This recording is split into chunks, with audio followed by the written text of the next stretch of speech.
만약 바둑의 신이 있다면 몇 점 깔겠어요? 2점, 목숨을 걸라면요. 석점. 이 세상에 바둑의 신이 존재한다면 그건 분명 어린아이겠죠. 여기서 멈춰요. 자, 이제 우리의 인연을 어떻게 정리할까나. 목숨을 걸라 하면 몇 점 깔겠어? 네 목숨인데 신중하게 생각해야지. 석점. 주민 여러분 안녕하세요. 주민센터 센터장입니다. 공자님 말씀에 이런 말씀이 있거든. 노는이 바둑이라도 두어라. 한국 영화 역사상 유례 없는 캐릭터 열전, 신의 한 수와 스피노프 신의 한 수 비수편입니다. 이렇게 많은 캐릭터가 등장하는데 하나같이 다 겁나 매력적이야. 시리즈가 계속 나와서 유니버스를 만들길 간절히 바라는 센터장입니다. 두 영화의 디테일과 비하인드 스토리 TMI 지금 주민 시작합니다. 느낌 좋아. 줌센의 비하인드 주민 영상은 항상 영화를 먼저 감상한 후에 보는 걸 추천합니다. 영화는 각 단락을 나누어 바둑 용어로 브릿지를 만들었는데요. 감독은 이 영화 한 편을 바둑 한 판을 두는 구조로 설정했다고 하네요. 이런 방식은 영화 타짜를 오마주한 것처럼 보이기도 합니다. 정우성 배우는 이 착수를 배우기 위해 한동안 바둑돌을 손에서 놓지 않았다고 합니다. 덕분에 프로 사범들도 인정할 만한 손 동작을 만들 수 있었습니다. 원래 시나리오에는 태석의 과거 모습이 뚱뚱한 외모와 내성적인 성격을 가지고 있었는데 물리적으로 살을 찌웠다가 뺄 수 있는 시간이 없어서 수염과 헤어, 오버사이즈의 옷으로 덩치를 크게 보이려 했습니다. 구부정한 뒷모습으로 내성적임을 표현하는 정우성 배우. 하지만 얼굴에 붙은 김은 떨어질 수가 없네요. 잘생김? 감독은 이 프롤로그 씬을 촬영 후반에 찍는 것이 배우들의 복수 감정이 더 잘 살 것 같아서 뒤로 미루었습니다. 결국은 한겨울에 이 씬을 찍어야 했다고 하는데요. 정우성 배우는 이 한겨울에 꼭 비를 뿌려야 하겠냐며 투정을 부리기도 했다고 합니다. 형이 부탁이 있어서 왔어. 지도대고 간판만 더. 어휴, 절대 두면 안 될 것 같은데요? 절대 지면 안 돼. 형만 믿고 따라와.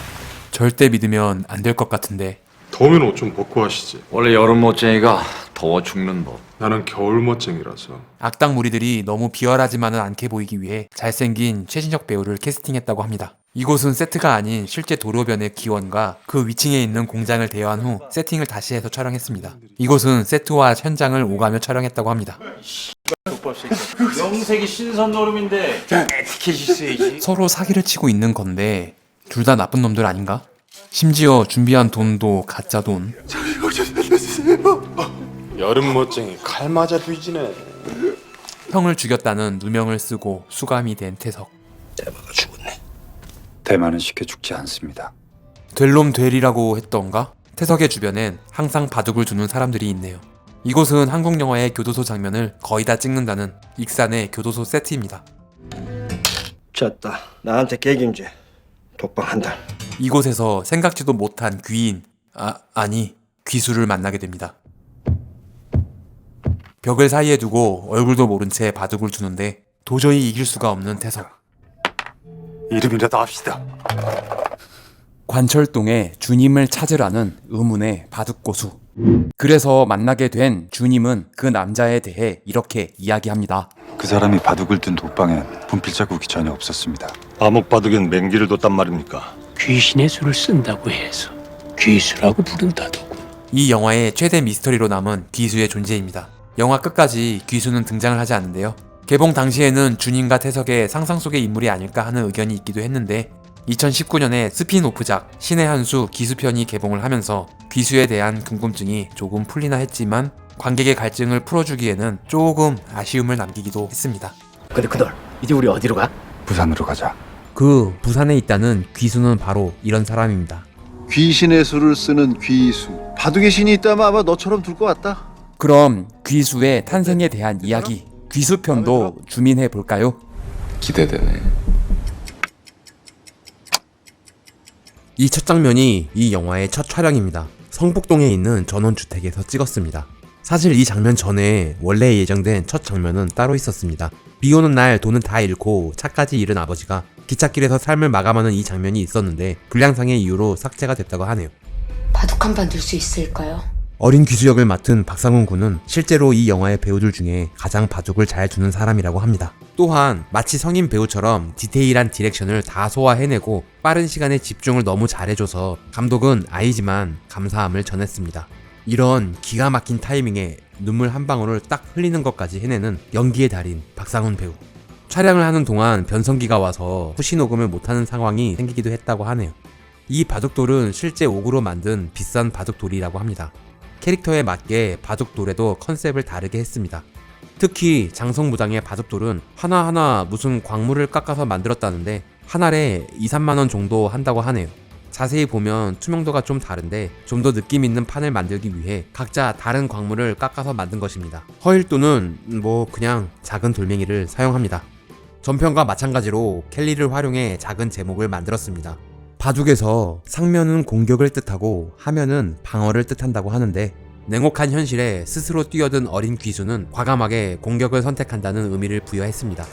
아저씨, 차랑 바둑 한 판 들 수 있을까요? 100원! 88기원의 바둑꾼 아저씨는 조금 거칠게 생겼지만 아이가 말을 걸 수 있을 만한 편안함이 있는 이미지의 배우를 찾았습니다. 이 모습을 지켜보고 있는 한 남자. 원래 시나리오에는 동네 건달들에게 폭행당하고 힘들어하는 어린 아이를 우연히 만나게 된 허일도가 100원을 주는 장면이 삭제됐습니다. 사실 이곳은 허일도를 따라 들어온 것이고 100원! 이 100원은 허일도가 준 동전이었습니다. 나중에 동전을 던져 앞뒷면을 가르는 장면과 연결이 됩니다. 너한테 세상은 둘 중에 하나야. 놀이터가 되든가 생지옥이 되든가. 대부분은 지옥에서 끝난다. 전편에서 주님이 했던 대사와 연결이 되네요. 이 세상이 고수에게는 놀이터요, 하수에게는 생지옥 아닌가. 아, 그러고 보니 혹시 허일도와 허목수가 무슨 관계가 있는 건 아닐까요? 내가 제일 하수네. 세상에 한없이 지옥 같으니. 미술팀이 열일해서 이곳의 80년대를 완벽히 구현했습니다. 이곳은 전북 정읍에 뼈대만 있던 사찰을 다시 세팅을 해서 지었습니다. 귀수가 나중에 돌아올 수 있는 엄마의 품 같은 곳을 찾으려고 노력했다고 하네요. 이 사찰의 이름은 일어람. 바둑의 흰 돌은 낮을 상징하고 검은 돌은 밤을 상징한다는 의미가 있어서 귀수가 자라는 사찰을 일어람이라고 지었습니다. 이 돌 무더기는 다 붙어있는 소품이고 CG로 개수를 늘렸습니다. 감독은 이렇게 어린아이를 너무 혹독하게만 대하는 게 좀 걸려서 따뜻한 장면을 만들어주고 싶었다고 합니다. 역시나 분량상의 문제로 삭제가 됐습니다. 명심해. 머릿속으로 두는 거야. 허일도는 이 바둑 천재에게 눈으로 보지 않고 수를 외워둔다는 맹기를 가르치려 합니다. 그런데 본인은 맹기를 할 수가 있어서 가르치는 걸까요? 다시. 이 바둑판은 건물의 디딤돌을 활용해 만들었다는 설정으로 특수 제작한 바둑판입니다. 됐다. 짐 챙겨 내려간다. 감독은 신의 한 수 세계관 중 최고의 능력을 가진 초고수이기 때문에 하루 만에 통달하고 나온다는 설정을 했습니다. 밤새도록 손가락으로 벽에 바둑판을 그려 연습을 했던 어린 기수입니다. 12에 4. 그렇게 열심히 배운 맹기로 고작 한다는 것이 사기 바둑? 허일도의 사기 바둑에 전 재산을 잃고 극단적인 선택을 하는 한 남자. 돈을 챙겨 들고 가는 허일도와 귀수를 지켜보는 한 아이. 원래 시나리오에는 몸에 불을 붙이고 용광로로 뛰어드는 아버지를 어린 외톨이가 직접 보는 장면이 있었고 촬영도 했는데 그 내용이 너무 강해서 삭제했습니다. 이 아이는 이날의 트라우마로 울트라 핵 아싸가 되어 돌아옵니다. 그 이름마저도 외톨이. 근데 좀 너무 잘생겼어. 이 느낌 좋은 골목은 대구 북성로 거리입니다. 관철동에 가서 똥이란 놈을 찾아. 끝까지 살아남는 놈이다. 응? 갑자기 슬로우 모션? 원래 정석으로 편집을 했다가 얼굴이 너무 좋아서 슬로우를 잡았다고 합니다. 이 한 컷으로 허성태 배우의 수많은 팬이 생겼다고 하네요. 뭐 더럽게 섹시하다나?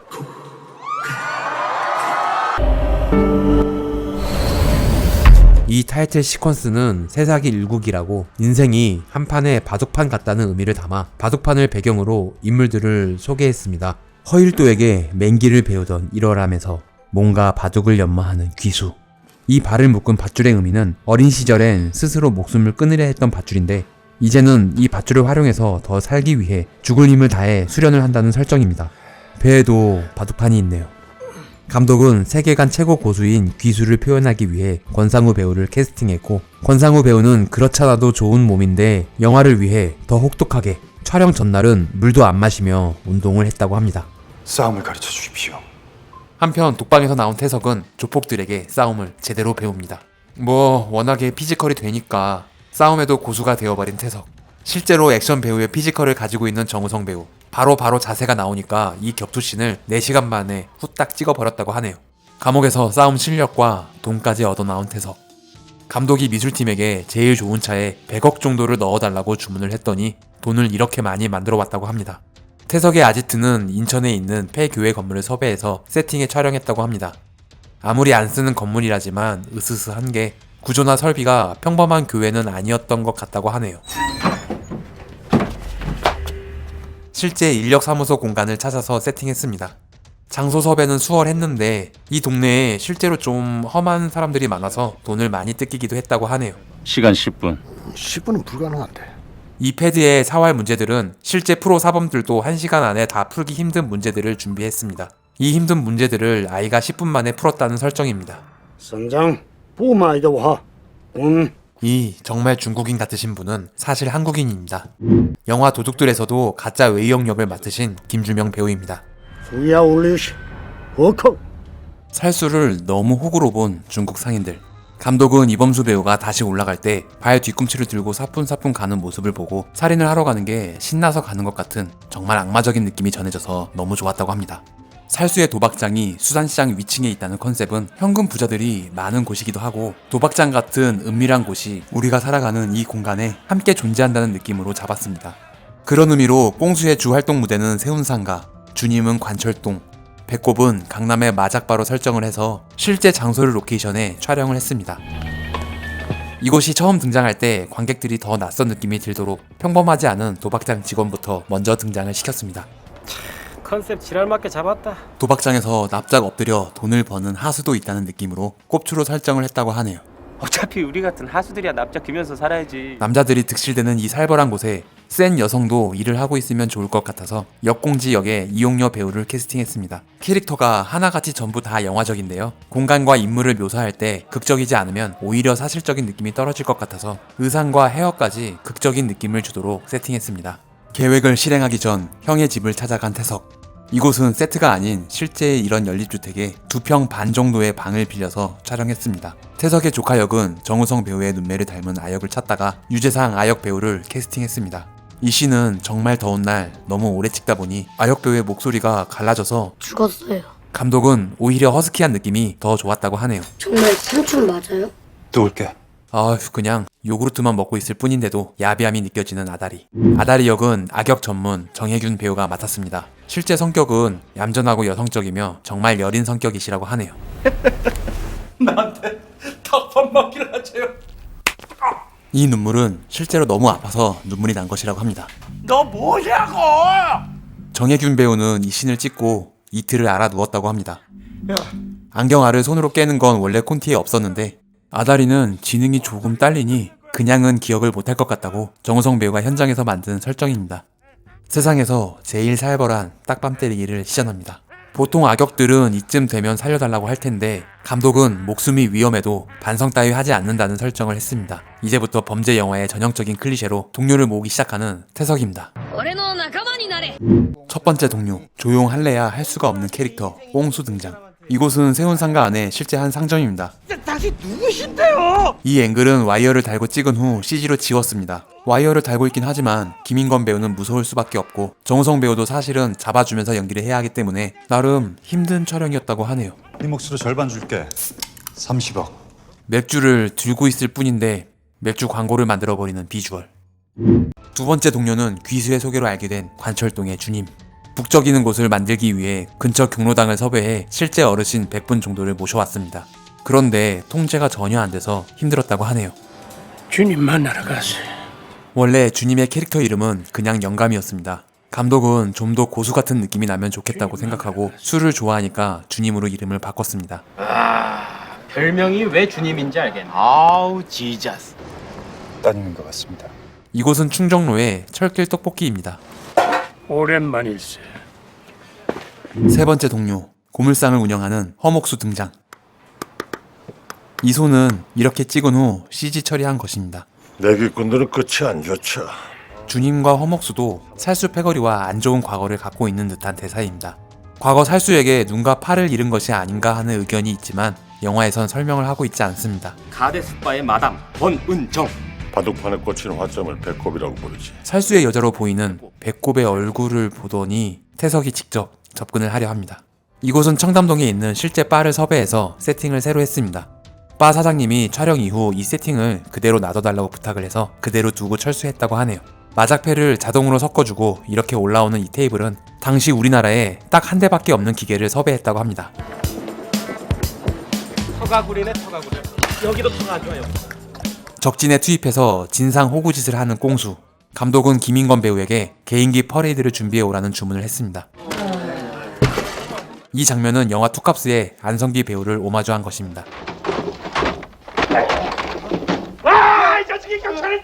혹시 우리 인생에도 신의 한 수가 있을까? 그런 한 수가 있다면 어디에 두고 싶습니까? 아내를 살려야지.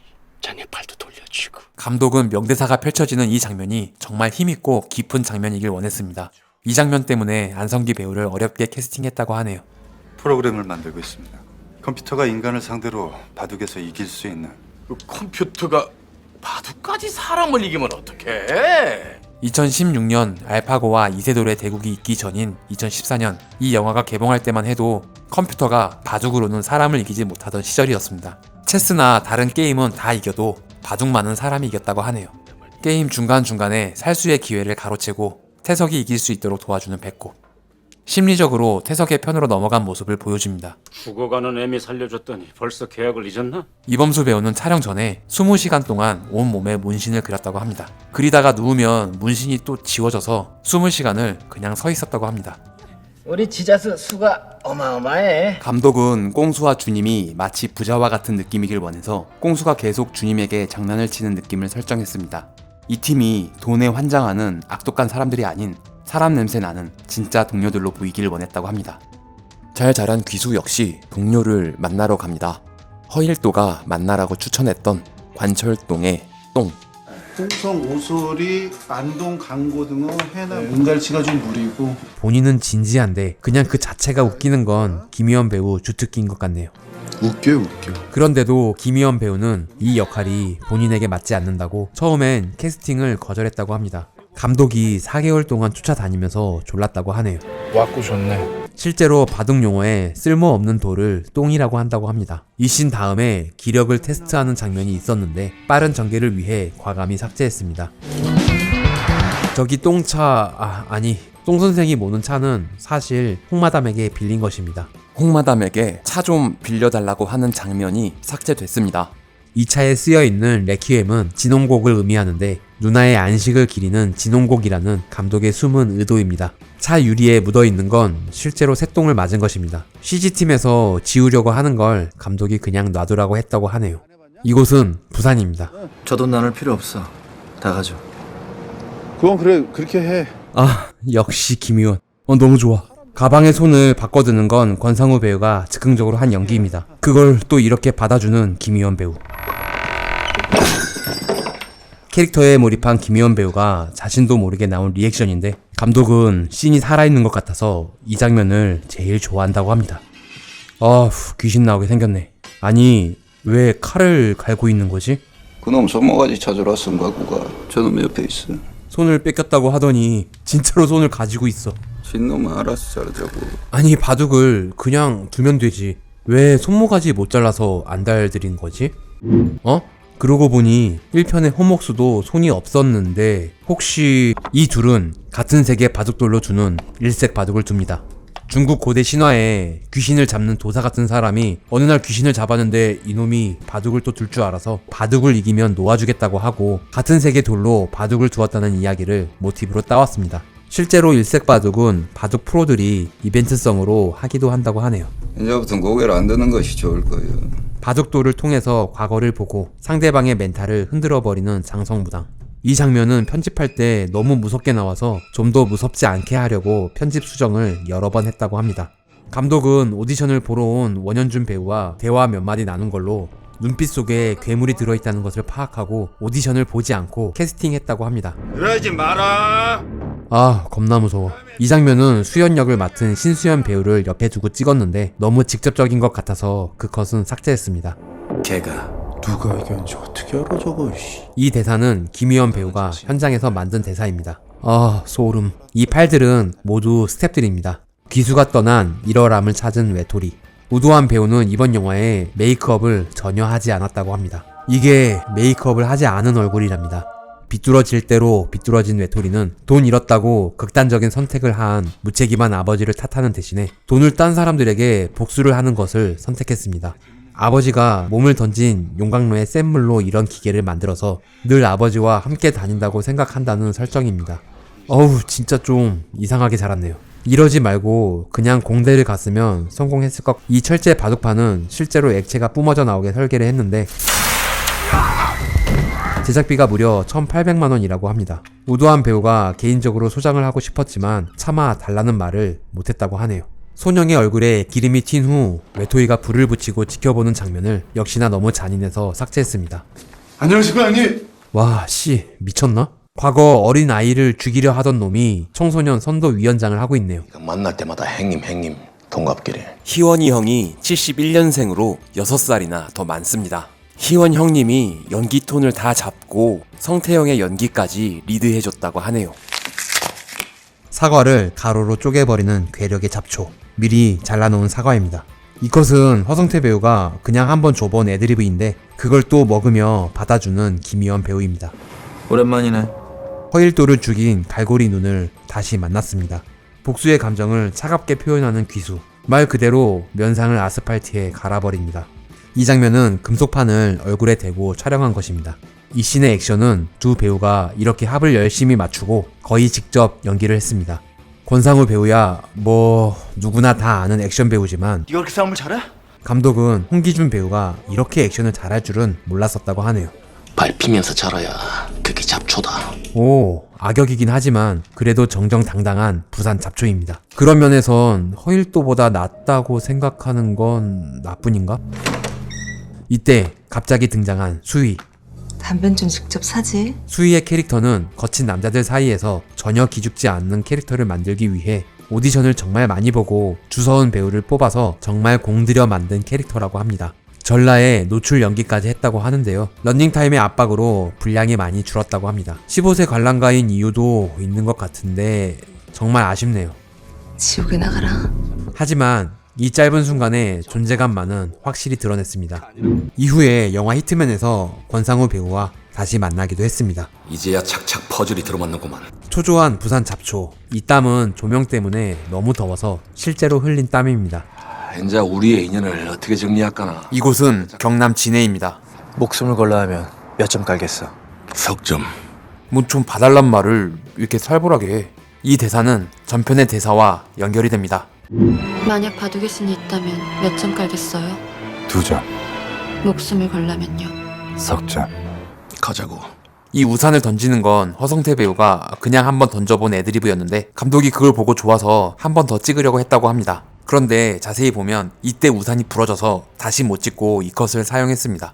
내 살다 여기까지 올 줄 몰랐네. 이곳은 김해 레일 바이크의 레일이고 강물은 CG로 입혔습니다. 바둑 두기 좋은 곳 많은데 굳이 기찻길에서 대국을 두는 것은 사실 귀수의 아버지가 기찻길에서 목숨을 잃은 것과 연결지어 귀수가 이 기찻길에서 복수를 한다는 설정인데 아버지가 죽는 컷을 삭제하면서 그 의미가 퇴색됐습니다. 원래는 귀수가 장성무당을 이기면서 누나에 대한 트라우마를 극복하고 부산 잡초와 싸우면서는 아버지에 대한 트라우마를 극복한다는 설정이었다고 하네요. 기차는 CG로 입힌 것입니다. 이 대사는 허성태 배우의 애드리브라고 하네요. 이 장면이 유일하게 감독이 웃기려고 만든 설정입니다. 몸쓰는 싸움 2차전이 시작됩니다. 감독은 스타일리시한 액션씬을 만들기 위해 상대 역의 캐릭터별로 스타일을 다르게 설정했습니다. 이분은 태권도 국가대표 시범단 출신이라고 하네요. 범죄도시, 롱 리브 더 킹, 목포 영웅, 타짜 원아이드 잭 등에 출연하신 이규호 배우도 태권도 유단자 출신이어서 이 덩치에도 다리가 이렇게 높고 빠르게 올라갑니다. 아니 그냥 처음부터 같이 싸우지, 주인공도 아닌데 왜 뒤늦게 나서는지. 뭐 암튼 갈고리 눈은 불을 끄면 좀 유리할까 싶어서 지만 손전등을 들고 싸웁니다. 감독은 빛과 어둠의 대비를 확실히 보여주고 싶었는데 촬영을 하려면 손전등이 5배 정도는 밝아야 된다고 해서 청계천에서 정말 비싸게 주고 특수 제작한 손전등입니다. 덕분에 액션씬만큼은 정말 명장면이 나왔네요. 새 사기 일국이라 사기봐도 크게 한 판 두셨나 보네. 감독은 부산 잡초가 한글은 잘 모르는데 한문을 잘 읽을 줄 안다는 설정을 했습니다. 황구단대 귀신 새끼. 이 글씨와 대사는 한글을 잘 모르는 캐릭터로 설정했다는 감독의 의도를 반영한 허성태 배우의 애드리브입니다. 이 새끼는 사람 새끼가 아니거든.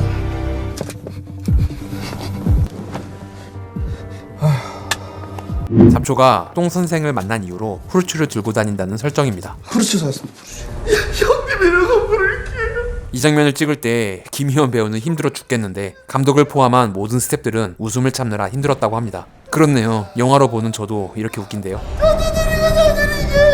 김희원 배우의 이 표정은 연기가 아니라 진짜 나 힘든 표정입니다. 똥 선생을 구하러 온 비수, 드디어 외톨이를 만났습니다.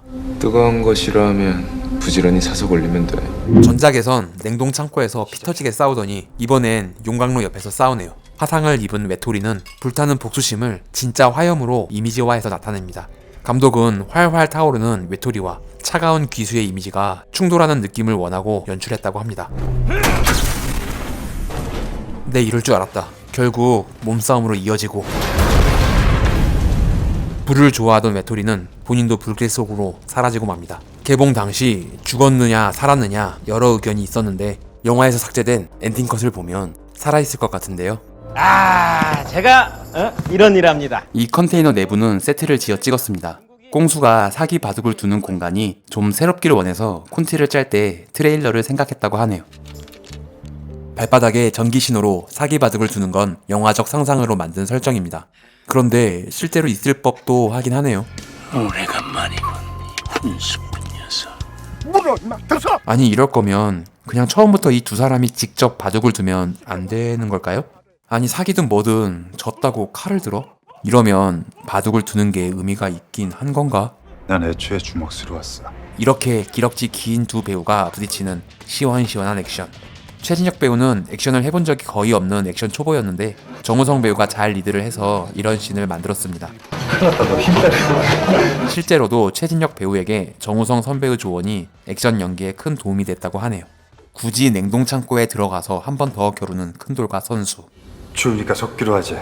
이곳은 일반 창고 같은 세트를 냉동창고처럼 보이게 꾸몄습니다. 창고 안에 입김과 서리는 질소가스로 만들었다고 하네요. 질소가스를 계속 쏴대서 산소가 부족한데 이런 액션까지 하느라 고생이 심했다고 합니다. 그런데 꼭 옷을 벗었어야 하는가 하는 의문이 남긴 하지만 나는 겨울 멋쟁이라서. 겨울 멋쟁이 얼어 죽겠네. 이 대사와 연결지어서 겨울 멋쟁이를 얼려 죽이겠다는 연출입니다. 하나는 행운의 여신, 하나는 파멸의 여신. 졸라 멋있는 바둑판은 영화를 위해 특수 제작했습니다. 전 바둑을 못 둡니다만 이거 갖고 싶네요. 바둑판의 길이가 45cm죠. 상대와 교감이 생길 수 있는 가장 최적의 거리. 이 대사는 작가가 조사한 자료를 바탕으로 쓴 대사인데 실제로 바둑을 두는 안성기 배우가 완전 공감하는 대사라고 합니다. 참고로 내 생애 가장 아름다운 일주일과 1번가의 기적 등의 각본을 쓰신 유성엽 작가는 작업용 멘트 하나는 기가 막히게 뽑아낸다고 합니다. 나는 소세지, 자기는 단무지. 오늘 우리 한떡이 김밥이 되자. 결국 몸까지 가까워지는 두 사람입니다. 목숨 걸고 두면 재밌을 것 같은데. 서해학원에 선물이 하나 있어. 이 장면은 세트에서 찍은 컷인데 꼭 만화의 한 장면처럼 나왔네요. 이 영화는 순수 창작물인데 개봉했을 당시 웹툰이 원작인 줄 알 정도로 만화적 설정과 표현이 돋보였습니다. 그 만화적 표현은 후속편인 신의 한수 기수편까지 이어지기도 했죠. 이곳은 경찰대학에서 촬영했습니다. 저 바둑돌을 주는 손 모형은 CG로 그려넣은 것입니다. 이 100명의 프로들 중엔 실제 프로 기사분들도 계시고 단역 배우와 이 영화의 스태프들까지 100명을 다 채워서 앉았습니다. 무슨 이런 이벤트를 열어줍니까? 어떤 사람인데요? 많은 관객들이 모르고 넘어간 것 같은데 이 뚱보 사범은 어린 시절 귀수를 깔보던 이 뚱보 아이가 큰 모습입니다. 이번에도 하얀 슈트를 입고 등장을 하는 주인공. 전작에서도 큰 돌이 하얀 슈트를 입고 등장해 백돌과 흑돌의 싸움을 상징했죠. 우리 주님께서 못 박히셨네. 바둑판에서의 흑과 백의 싸움을 의미하면서 싸우다가 피가 튀게 되면 더 강렬한 이미지를 줄 수 있어서 이런 의상을 선택했습니다. 이 의상의 설득력을 높이기 위해 형의 납골당에 있다가 온다는 설정을 추가했습니다. 이때의 바둑 기보는 실제 프로들이 둘만한 바둑 기보를 다 제작했다고 하는데 무려 4년이나 걸렸다고 하네요. 이 씬이 사실 영화에서 가장 환타지적인 장면인데요. 프로 100명을 상대로 한 다면기는 역사적으로 단 한 번도 없다고 하네요. 프로 100명하고 둔다는 게 말이 안 되지. 중국에서 한 명이 프로기사 8명을 상대한 기록이 있는데 그마저도 졌다고 하는데요. 감독은 프로기사가 아닌 일반인을 상대로 20명까지 두는 모습은 실제로 봤다고 합니다. 이걸 실수로 하네. 더 빨리. 알파고와 이세돌 프로와의 대국에서 알파고가 실수를 했을 때 그게 실수가 아니라 알파고의 숨겨진 수였다는 것을 모티브로 이런 시퀀스를 만들었습니다. 전에 다친 허리가 진짜 아파서 한 애드리브입니다. 이 납골당은 전편에서 태석의 형이 모셔져 있던 납골당입니다. 감독은 혹시라도 귀수와 태석이 만나게 된다면 어쩌면 이곳에서 한 번쯤 지나치며 만나지 않을까 하는 생각을 했다고 합니다. 이 마지막 촬영지는 춘천입니다. 귀신의 수를 쓰는 귀수. 이 수첩의 글씨는 권상우 배우가 직접 썼다고 합니다. 이번엔 60억과 왕사범의 혀를 걸고 하는 온라인 대국입니다. 오 사장, 담배 있나? 이도경 배우는 실제로 담배를 못 피워서 이렇게 겉담배로 연기를 뱉었습니다. 이 바둑 게임은 실제로 있는 게임이 아니라 성우분을 섭외해서 이 장면만 만든 화면입니다. 실제로 고급 바둑판의 바닥면에 향열이 있는 경우가 있는데 돌을 착점할 때 소리 울림을 좋게 하기 위해 만든 것이라고 합니다. 이 구멍이 일본으로 건너가면서 혈류라하여 훈수꾼의 혀나 목을 잘라 피를 넣는 구멍으로 사용했다고 하네요. 이 학원은 실제 남양주에 있는 서해 학원입니다. 큰돌이 앉아있는 이곳은 압구정동에서 찍은 컷인데 남양주 학원 건물과 합성해서 만든 컷입니다. 결국 살수에게 잡혀온 꽁수와 주님. 이곳은 세트를 제작해 촬영했습니다. 기본적으로 역광의 조명을 사용해서 배우의 얼굴에 떨어지는 콘트라스트를 극대화시켜 입체적인 그림으로 극적인 효과를 높였습니다. 이 사활 문제는 태석이 선수에게 풀라고 줬으나 결국 풀지 못하고 얼어 죽은 그 문제입니다. 실제로도 바둑 5단 정도는 돼야 풀 수 있는 문제라고 하네요. 홍수는 우연히 찍어서 맞췄다는 설정입니다. 운이 좋은 놈이네. 고수들은 일찍 죽더라도 존재감이 남을 것 같은데 하수인 꽁수는 이대로 아무것도 남는 게 없는 것 같아서 생명운이라도 줘야겠다고 생각해서 이렇게 설정했다고 하네요. 우상귀, 3칸 낮은 협공, 중앙, 모자시와. 원래 시나리오엔 이런 대사가 없었다고 합니다. 안성기 배우가 바둑의 내용을 관객들이 인지를 해야 할 것 같으니 대사를 만들자고 해서 바둑 사범과 감독이 밤새 쪽대본을 썼다고 하네요. 살수가 배꼽에 빠여있던 바둑판을 가지고 왔네요. 감독은 태석과 배꼽의 감정에 대한 복수심으로 배꼽에 바둑판을 가져와서 바둑을 둔다는 설정을 했습니다. 슬슬 싸울 때가 됐지? 처음부터 무력을 행사할 수 있지만 계속 내기를 이어가는 살수. 아니 지가 직접 바둑을 두는 것도 아니면서 굳이 내기를 하는 이유는 뭘까요? 네가 이기면 배꼽이 죽는다는 거 아나? 이길 수도 질 수도 없는 이 바둑판을 무승부로 만들어버립니다. 장생이야, 비겼어. 한국 바둑 역사상 2013년에 딱 한 번 있었다는 장생. 패가 아닌데 같은 모양이 영원히 반복되는 형태라고 해서 한국에서는 동연 반복 금지의 원칙에 따라 무승부로 정했습니다. 이 장생은 길조이고 경사스러운 일로 여겨진다고 하네요. 둘이 건배를 해도 모자를 판에 이 영화에서는 그렇지가 않은 것 같네요. 비기는 건 내 계획에 없는데? 역시나 예상했듯이 바둑으로 시작해서 몸싸움으로 이어지네요. 난 애초에 주먹수로 왔어. 아유 뭐 별 행동도 아닌데 뭐 이렇게 멋있냐. 원래 콘티에는 술잔만 놓는 컷이었는데 정우성 배우가 바둑돌을 넣으면 계속 술을 드시면서 바둑을 두실 것 같다고 제안을 해서 맹인용 흑돌과 백돌을 잔 속에 넣는 설정을 만들었습니다. 그리고 바둑 꿈나무 조카를 찾아갑니다. 전 사실 후속편에 태석의 조카 송한결과 량량은 꼭 나올 줄 알았는데 좀 아쉬웠습니다. 자, 적어도 팔 하나 내지는 목숨을 내걸고 즐기는 신선노름 신의 한 수 시리즈였습니다. 뭐 바둑을 몰라도 충분히 재미있게 즐길 수 있는 액션 영화였는데요. 대사빨이 예술에다가 캐릭터가 작살나니까 다음 시리즈가 기대되지 않습니까? 이 영화의 유니버스 구축을 기다리는 사람이 은근히 많을 것 같은데 주민 여러분은 어떻게 생각하시나요? 의견을 댓글로 남겨주세요. 구독과 좋아요는 사랑입니다. 종 모양 클릭으로 알림 설정까지 하시면 주민센터와 좀 더 가까워집니다. 부디 조.9R 부탁드립니다. 시청해주셔서 감사합니다. 지금까지 센터장이었습니다. 다음 영상도 기대해주세요.